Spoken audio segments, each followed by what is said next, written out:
Le thé, plus qu'une simple boisson, des vertus légendaires mais bien réelles.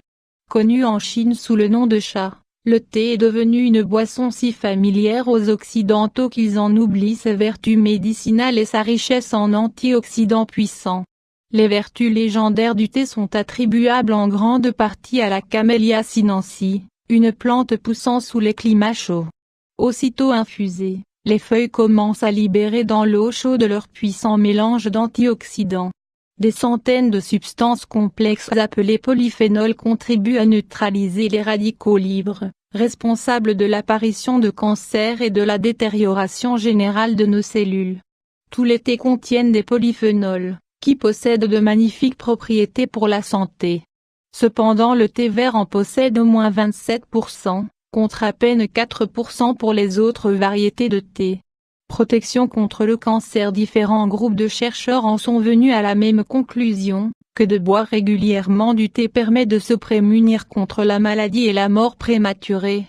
Une étude portant sur près de 20 000 personnes, faisait état que de consommer 1 à 3 tasses de thé par jour, amenait une réduction importante des taux de décès. Ce sont les catéchines, une classe de polyphénols, qui procurerait au thé ses propriétés anticancéreuses. Le thé vert contient plusieurs catéchines dont la plus importante serait l'épigalocatéchine galate ou EG. Cependant la quantité de catéchines présentes dans les feuilles de thé varie considérablement en fonction du lieu de culture, de la saison de récolte et du procédé de fabrication. Les thés verts japonais ont démontré être beaucoup plus riches en EG que les thés chinois. Dans les thés verts japonais il existe également des variations. Les thés verts les plus efficaces dans leur rôle contre le cancer seront les plus riches en EG. Protection cardiovasculaire. Des chercheurs italiens ont fait la démonstration que le thé accroît de façon très sensible l'activité antioxydante dans le sang. Ils ont démontré qu'une tasse de thé fort, 3 petites cuillerées de feuilles infusées durant 2 minutes, avait accru le taux d'antioxydants dans une proportion allant jusqu'à 48%. Cette augmentation était manifeste seulement 30 minutes après l'absorption du thé vert et 50 minutes dans le cas du thé noir. Ils ont également observé que l'activité antioxydante revenait à la normale au bout de 80 minutes.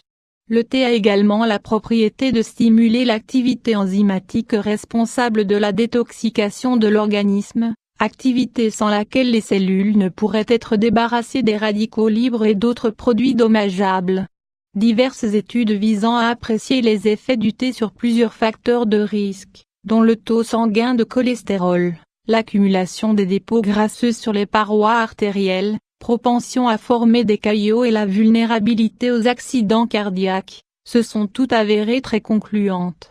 En conclusion, retenons que les polyphénols présents dans le thé vert en font un bon protecteur du système cardiaque en abaissant le taux de cholestérol et en stimulant le métabolisme des lipides. Ses qualités d'antioxydant expliquent son action bénéfique dans la prévention de cancers, principalement du poumon et de la peau. On lui reconnaît également une action antibactérienne.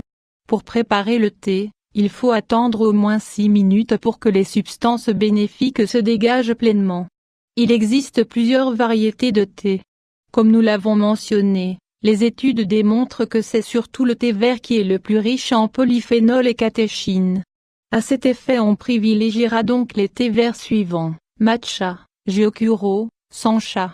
Il est important de laisser infuser les feuilles de thé durant 6 à 10 minutes pour en extraire tous les principes actifs. Augmenter le pouvoir du thé vert. Une étude de chercheurs de la Purdue University publiée en novembre 2007 dans le Molecular Nutrition and Food Research démontre que d'ajouter entre 20 et 50% de citron à une tasse de thé augmente jusqu'à 13 fois la biodisponibilité et l'absorption par l'organisme des catéchines présentes dans le thé. Comme les chercheurs pensent que ce serait la vitamine C présente dans le thé qui serait en cause, on pourrait également accompagner la tasse de thé d'un supplément de vitamine C.